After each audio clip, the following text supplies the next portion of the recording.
There's lots of opportunities, whether you're a non-traditional student or a student, just coming out of high school. And I always encourage anybody, step out of your comfort zone and experience all that you can experience while you're there.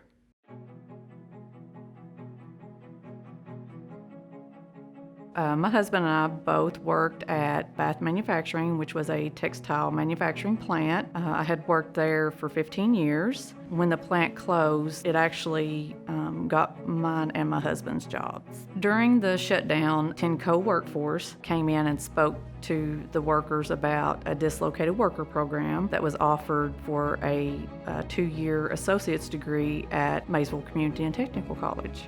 The instructors at MCTC, they were awesome. They were very one-on-one, even if we needed some extra help with a class or assignment that we had. I think the opportunities are out there for anybody to fit anybody's schedule, to make anybody successful.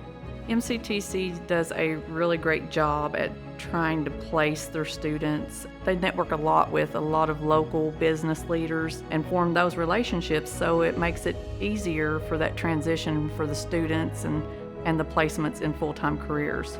They really care. They form very personal relationships with the students, and they want to see them successful. There's a lot of successful students that's come from MCTC.